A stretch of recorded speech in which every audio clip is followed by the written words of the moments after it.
We have different types of phobias. We have social phobias. We have specific phobias. Many people have phobias and they know it. What they do not know is that phobias can be treated. What are you afraid of? Is it the dark? Are you afraid of snakes? Are you afraid of dogs? Are you afraid of driving? Are you afraid of flying? Are you afraid of man? That will be called androphobia. Are you afraid of spiders? That is arachnophobia. What I want to tell you today is that whatever phobia you have, you can be treated for it. Welcome to Wellness and Living. Our topic today is phobia. My name is Thelma Obaza. You know how we like to do it. We go out. We talk with you. What are your fears? Are you willing to share? Would you like to get better? We spoke with you. You told us some things. Let's listen together.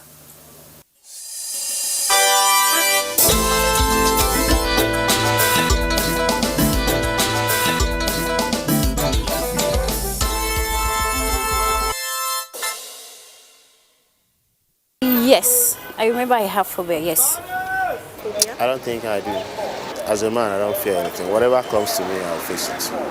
I could say I have a phobia for racial discrimination. Yes, I do have phobia for heights. Heights, I used to say, when I'm on top of maybe a mountain or maybe a very high upstairs. I know. Based on my belief, I'm asked not to fear. I do.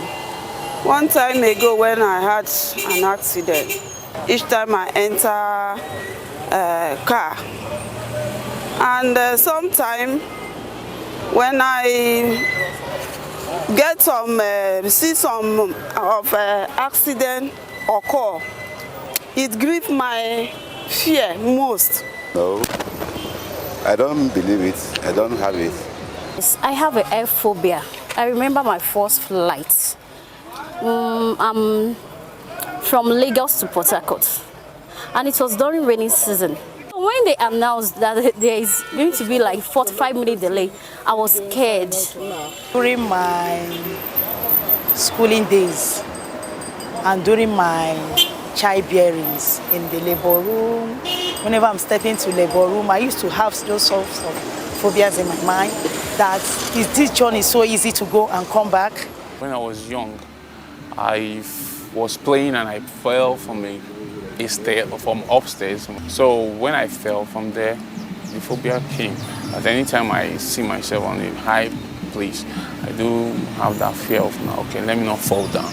Treat other people like you'd want to be treated, and knowing the fact that we are all created by God and we're all humans and share the same feelings. So I mean, there's no point treating other people other than you want to be treated, that's it. Because God let me know that I should not be afraid of anything. I should not fear. The resistance of something I didn't doubt it. The resistance of something that will cause somebody to fear. But with God in me, I have the confidence that those things that come, as I trust in God, I will overcome them.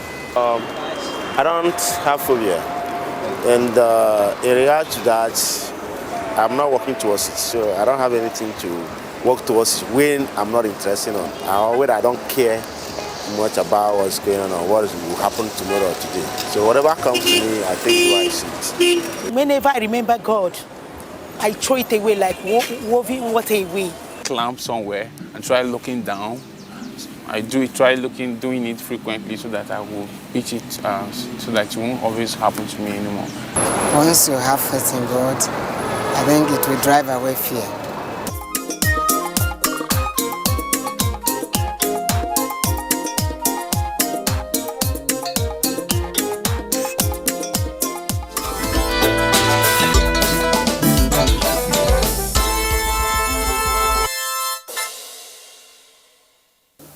It's all right to be afraid some of the time.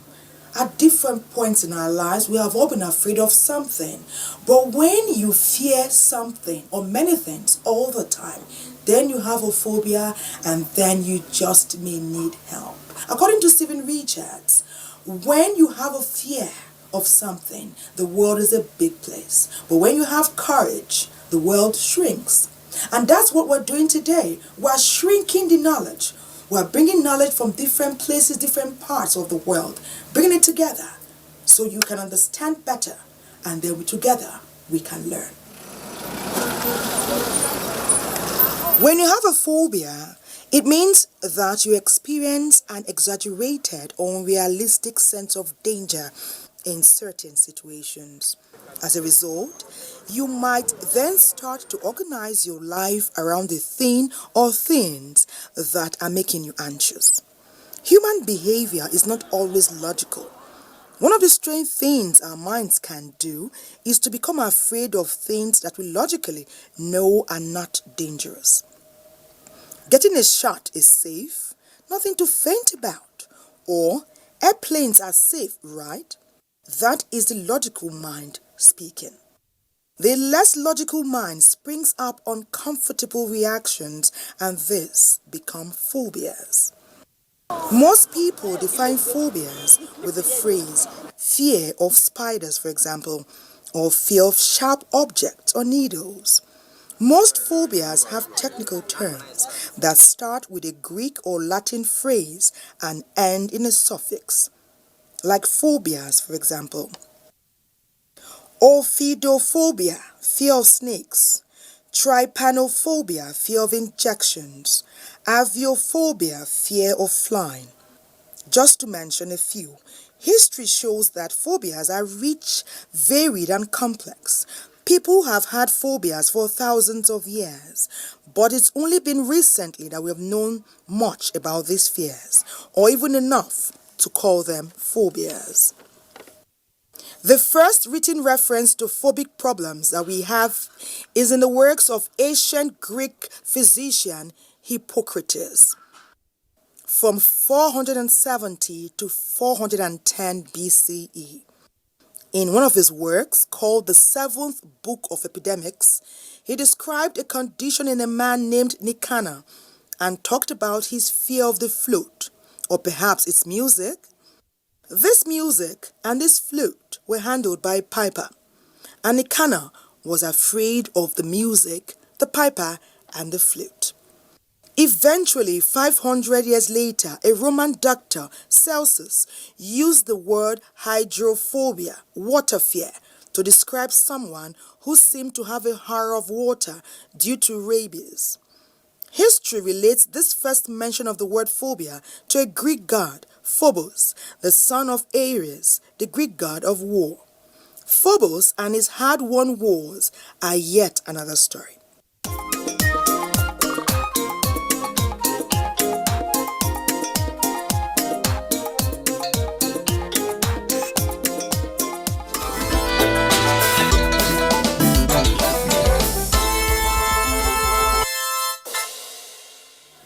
Do you know that fear can make a moth seem like an elephant?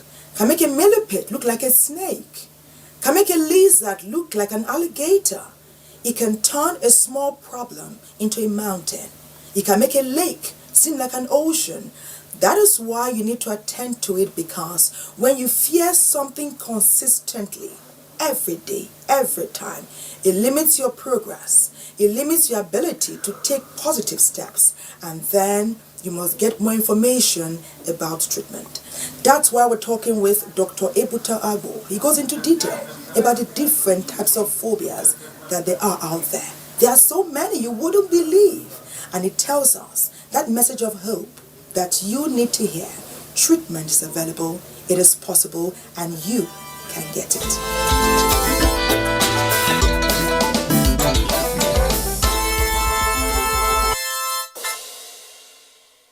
Phobia refers to an irrational, unreasonable, unjustifiable fear of either an object or a situation. So that limits the person's ability to function either in work or play as a result of avoidant behaviors or abnormal reactions when exposed to those triggers. It's quite a common condition worldwide, and if you look at epidemiologically the prevalence in Nigeria, there are different studies that talk about between 10 to 20 to 30%. But if we were to be conservative and to insist on 10% and a population of roughly 200 million people, we could safely say that there are 20 million Nigerians with one form of phobia or another. Phobia can be classified into three major groups: agoraphobia, which is a fear of public places; social phobia, which is a fear of social situations; and then specific phobia, which get their definition based on what the fear is directed towards, either an object or a situation.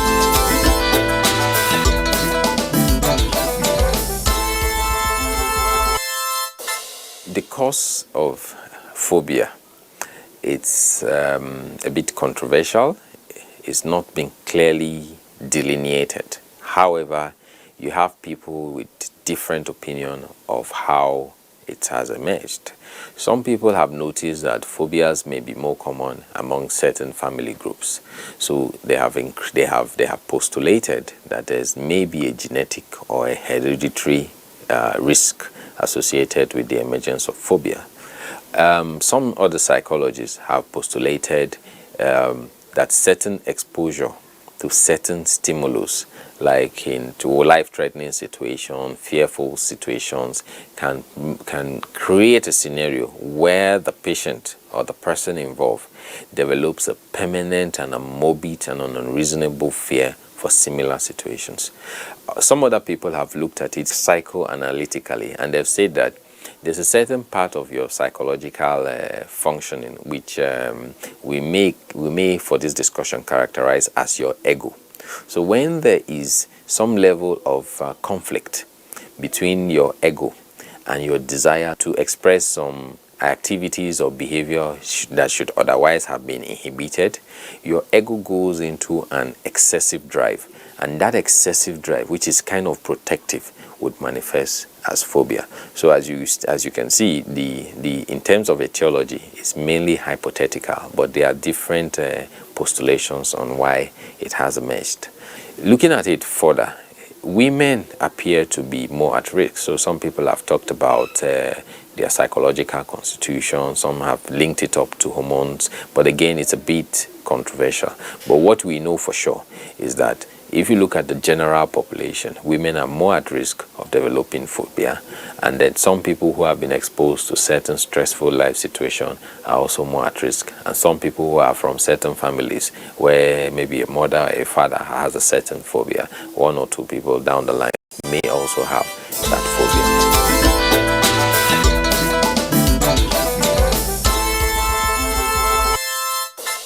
In terms of manifestation, again, the manifestation of a phobia will depend on the type of phobia. So patients who have agoraphobia will have a complete dislike, an unreasonable and irrational fear of going to a public place, like going to the market, going to the shop, going to the mall, going to watch a movie. Social phobia has to do with fear of being exposed to maybe social stimulus, social requirements. So the person is afraid of being embarrassed. So he's worried that, okay, if I go out to interact socially, I may be embarrassed. So they are generally over shy, so to speak, and that again limits their capacity to interact. And lastly but not the least, the group of phobias that encompasses everything possible is a specific phobia, where the person has a morbid, irrational, unreasonable and unexplainable fear for a specific object or situation. So if you take, for example, zoophobia or kynophobia, fear of dogs, you would have a situation where someone sees a puppy and is scared of a puppy because the puppy is a dog. But that is distinct from just being afraid of a dog. Then other types of phobia obviously will be claustrophobia. Claustrophobia is a morbid fear for enclosed spaces. A person who is claustrophobic will find him or herself in a room that probably is well protected, but will still be afraid of being in that enclosure.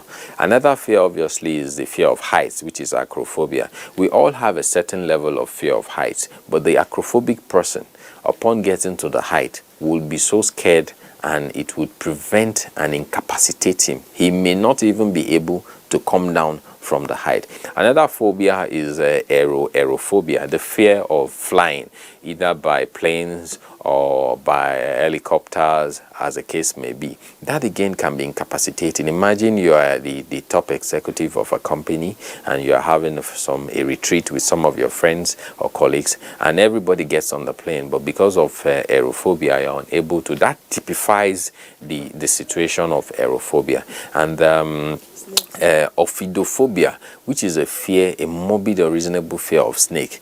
This encapsulates a critical percentage of phobias. But again, you name the condition, there can be a phobia. The list of phobias are completely inexhaustible.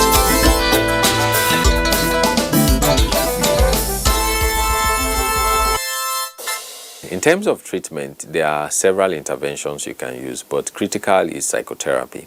And psychotherapy includes different forms of psychotherapy. You could have cognitive behavioral therapy, you could have cognitive therapy, you could have virtual exposure therapy, and a couple of other therapies. The idea is that you are either exposed to those conditions that trigger phobia, and you are able to you are desensitized from developing some of those symptoms.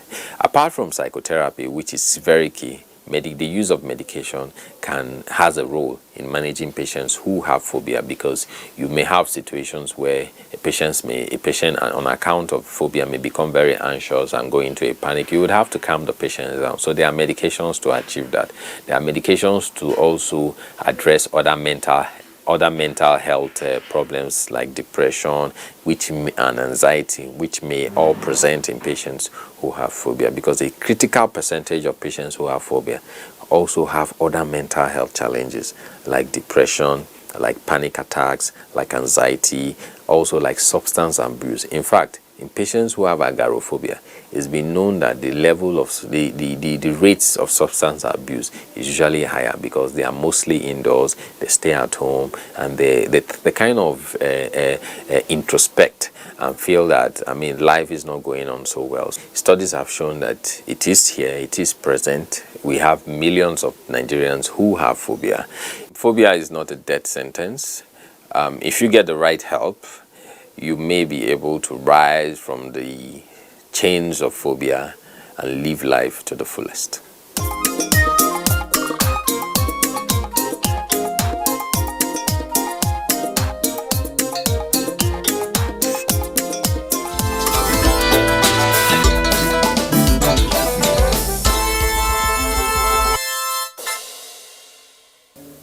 In this splendid place called life, where we are all making a mark in our different endeavoral pursuits, it's beautiful when you have experiences that make you smile. It's even more beautiful when we can make these experiences by ourselves, how we want them, when we want them, and prolong it for as long as we want. I had a beautiful experience with golf some time back, and I'm prolonging it so you can partake of it. Eluka and Nene squealed with joy, and we captured it. What would you think if you went to the golf course and you saw a rag and a sandbag?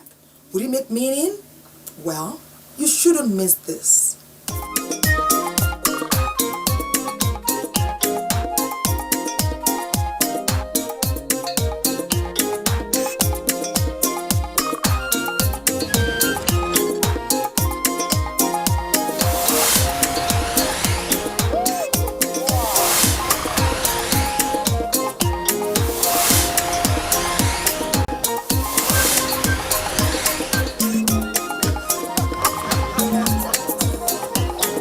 Under the practical training, you now have your towel and your sandbag. Without your towel and your sandbag, you are not qualified to go inside the course. Because when you are carding, you have to soak part of the towel. When you soak part of the towel, when your oga have played, your master you caddy for have played, you collect the club and clean it with that wet part and use the dry part to clean the surface again. That is the usefulness of the towel. This is the most important part of being a caddy. With you being a caddy without a sandbag, you will not be allowed to carry. With this sandbag, before you tee off, there used to be sand in every tee box. The sand you take and put inside your sandbag and hang it on the trolley.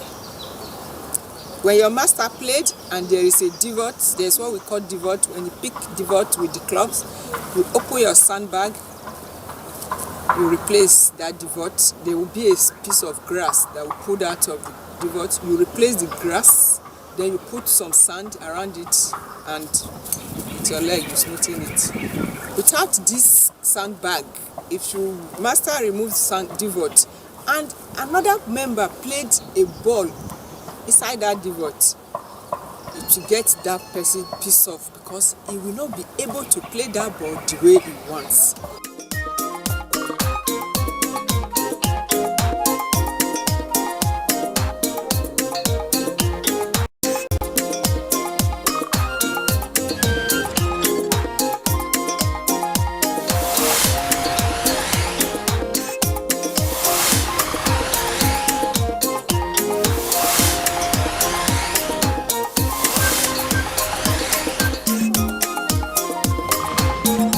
I was competing with my friend, and one person needed to go to take honor, and we're almost scoring the same thing.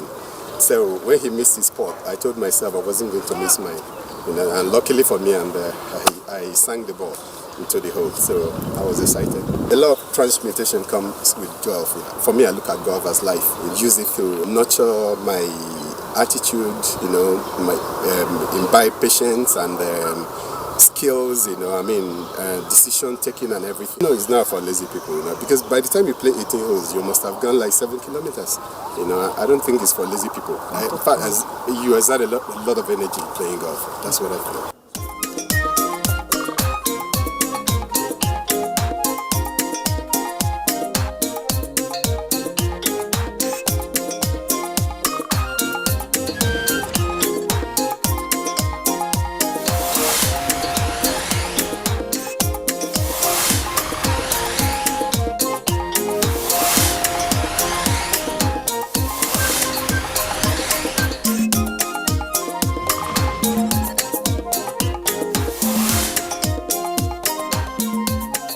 Structure does not matter, it's your flexibility, that's one. So, and if you are playing golf, you are flexible, you of course you play well, it's something that makes you exercise, you get exercise, and as long as you are playing it often and often, you get used to it. It don't matter if you are fat, if you are slim, if you are small, if you are big. Game of golf, anybody can play golf. It's fast growing here in Nigeria, and we are happy about that. We are meeting up to the golfing world standard, and women are coming. It's a plus. Usually before it used to be men everywhere, but now we have more women are coming, more girls are coming. So we are growing golf in a large level. Sometimes we used to have some clinic here. We have more girls among the children that are coming of 18, under 18 and all that. So it's a plus to our country. We are growing.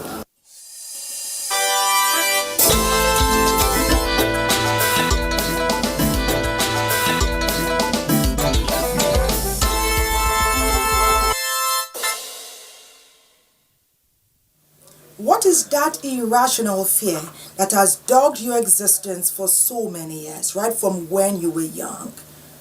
We're talking about phobias today, different fears we have. Some people fear the dark, some fear flying, some fear driving, some have a fear of wild animals. Conquer your fear so you can begin to enjoy life as you ought to. And that's the journey we're beginning for you today.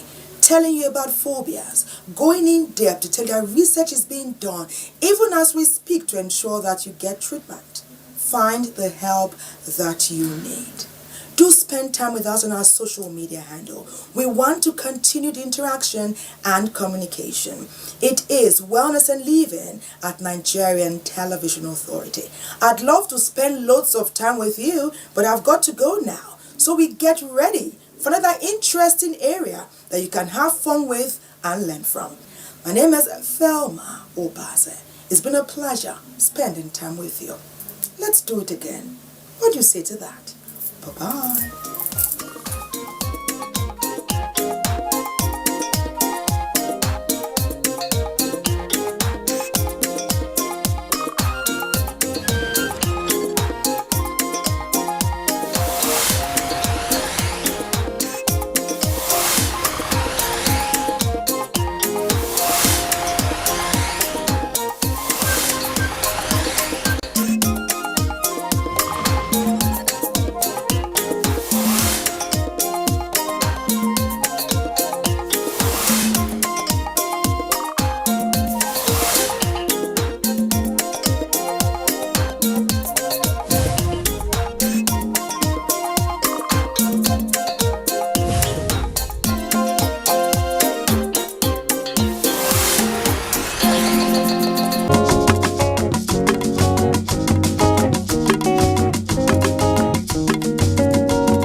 The African way of life is a series of art expression. Africans display the African artistry mostly in outlook, unique and sometimes intriguing in attires and ornaments. In most African cultures, beads are used. Different beads have tribal identification and significance. However, beads have evolved over time to transcend cultures. Some designs are contemporary and universal, but the local touch in others distinguish them. Husseini Yauba is a craftsman, a friend of nature. He creates beautiful pieces from things we consider ordinary. So this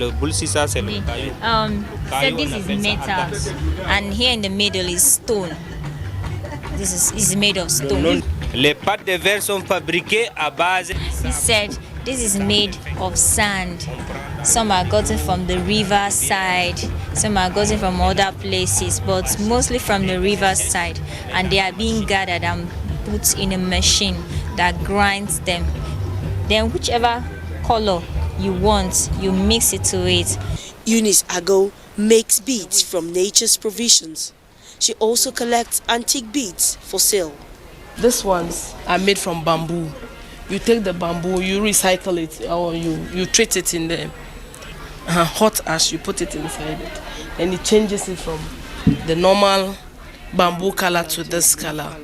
This is very old. It's been there, it's over 60, 70 years. They're made of stones. What kinds of stones? Some are made from bauxite. Others are made from ordinary stone. They tell you when there is rainbow, when there is that rain and this rainbow, some fall. That's what the elders tell us. They fall and they pick them. Like the painter or sculptor, the African bead maker uses his or her works to express personality and thoughts. Sankofa means go back to fetch your culture. Go back to fetch your culture. Yes, it's a bird. Yes, so Sankofa, that's why it is turning back. The bird is turning, looking backwards. Means the culture that we have left, we have gone to pick it. Plants, bones, horns, stones, bamboo, and even sands. To the beads craftsmen, everything. Children's programs and variety shows.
A proud heart can survive general failure because such a failure does not prick its pride. It is more difficult and more bitter when a man fails alone. Chinua Achebe, Things Fall Apart. That is from the iconic Things Fall Apart from Chinua Achebe. And that is a book that is part of our African literary history. Books transform us to a world of realism, to a world of fantasy, and of course, this is a world where we dive in, not knowing what to expect, where we meet characters that tend to change us, that tend to make us cry and make us laugh. And that is the beauty of books. Today on the program, we're going to be looking at reading and books on Window on Abuja. I am Mewana Umi Ibrahim.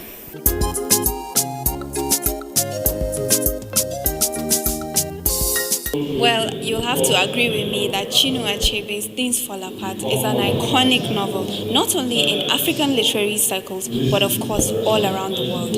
So as we celebrate 60 years of this beautiful story, we're here at Thought Pyramid to witness how this iconic novel has influenced so many artists and so many genres around the world. If you can remember, the Nigerian Television Authority had their own production of Things Fall Apart with Pete Edochie. So now I am off to speak with Obi, who is one of the artists that is exhibiting his art here inspired by Things Fall Apart. I will give you what you want, baby, come and take my money, baby. Can you tell us about yourself? Introduce yourself. Okay, my name is Obi. I'm an artist, visual artist. I work in Abuja. So why Things Fall Apart? Why Chinua Achebe? Well, Things Fall Apart is one of Africa's most important books, and actually one of the most important books in the world. Yes. Look at it that way in terms of the circulation, in terms of the impact on our immediate society and around the world. Yeah. Everywhere you go, people know a book.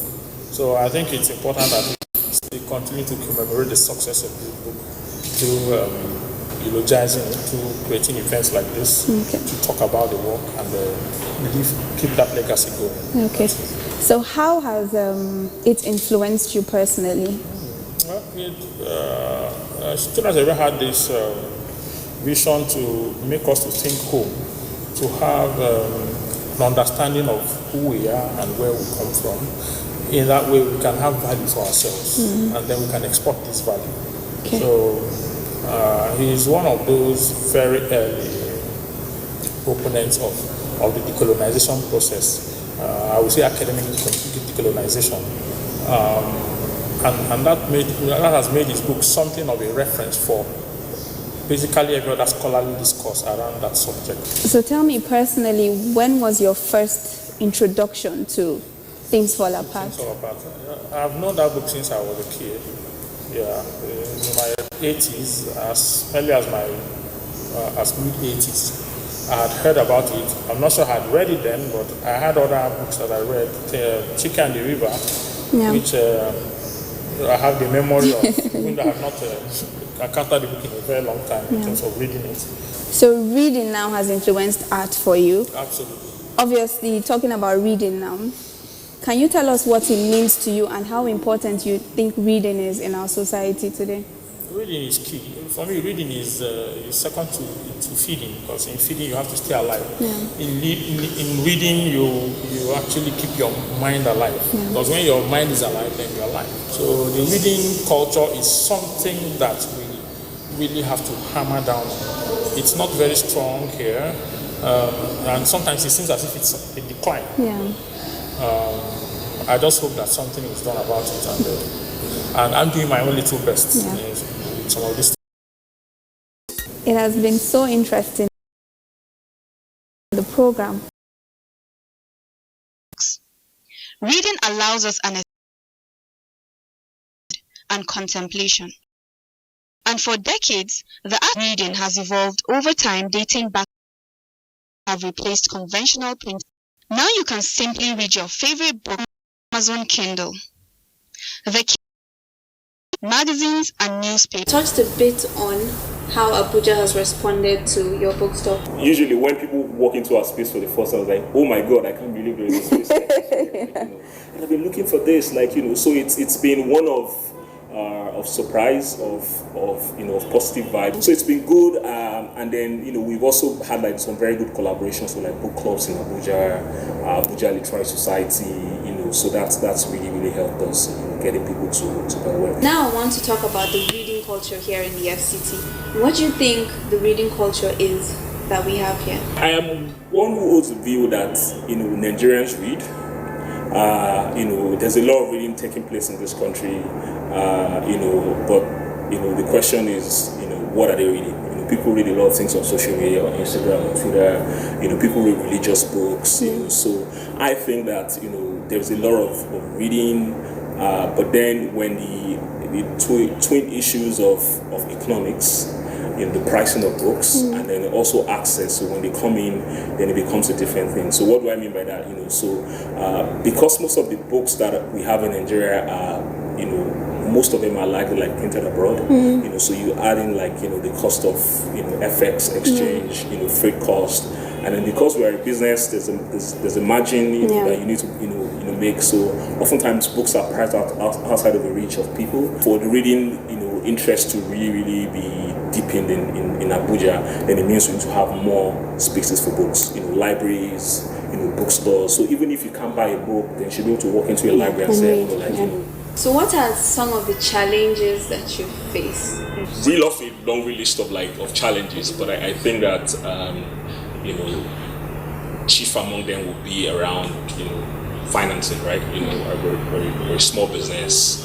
And we have big dreams of growing and not only having 2 stores, but having multiple stores across Nigeria. Okay, now I want to touch on book genres, and I would like to know, because you have like an array of books that you sell here, what are some of the best-selling genres that you have? Yeah, definitely Nigerian fiction. Okay. Yes, sold, for instance, Elnatan's Becoming Nigerian. Yeah, I hear that book is really good, but I haven't read it yet. And I think it's the good thing is Nigerian fiction is done very well. One thing that we're very excited about is that a lot of readers appreciate Nigerian books. So people come in. If you notice that we've devoted a huge section of our store to Nigerian books. Obviously self-help. Nigerians are aspirational people, so a lot of them want to read, become better. A lot of them are given to self-improvement, books, business, not so much on religious books, because we don't really stock so much at the moment, but we hope to. And then of course children, because of the season. A lot of people walk in because they want to buy children books. I want you to tell me what you think we need to do better to encourage the next generation and generations after that to imbibe this reading culture. Parents, I will start from the home, because I think that's where the interest in books. It's good to buy your kids toys, it's good to buy them good shoes and clothes, but I think that the best investment, the best gift you could give to a child at a very young age is to surround them with books. Give them books. When you're throwing your parties for them when they are 1 or 2, put a book into the book bag. Ensure that your kids can remember characters in a book, and that can continue to inspire them up until when they grow. So then I think on the part of government and civil society, I think it's important to continue to build spaces like libraries. I haven't seen a good one in Abuja till now, either public or private libraries where kids can go and borrow books. As a child, when I was a child, one of the fondest memories of was going to a few public libraries, back then where I grew up. So I think, that would help a lot to get, people, young children, young kids, beg your pardon, or young adults interested.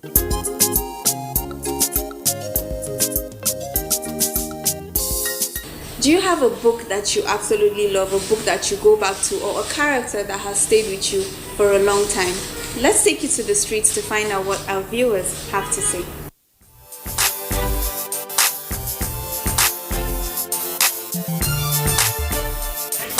My favorite book is newspaper. Newspaper? Yes, newspapers, all the papers. I'm a lover of Nigerian dailies.